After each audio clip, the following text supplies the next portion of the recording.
Kako bih vam dočarao koliko je ovo mjesto posebno i značajno za nas, dovoljno je reći da je selo Krupa, kao i što imena rijeka, nekada bilo domaćin svjetskog prvenstva u raftingu, sporta koji nije mogao pronaći bolje mjesto za sebe nego na našim rijekama. Na našim mirovitim brzacima i nepreglednim kanjonima koji su kao stvoreni za ovaj sport.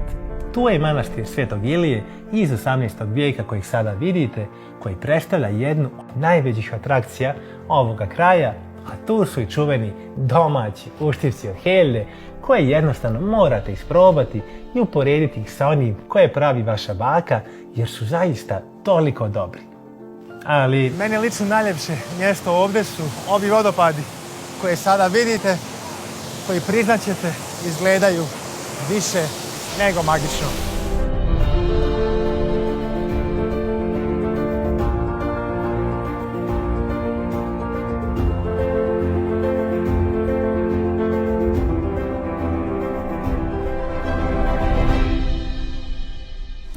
A znaš šta je još super pored ove prekrasne prirode ovdje? Domaći uštivci, brate.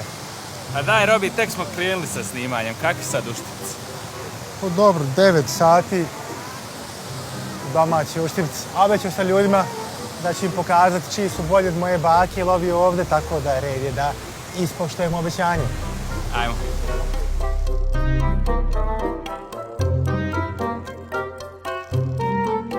Baki mi su uvijek najbolji, ali ovi su ljudi veoma, veoma dobri.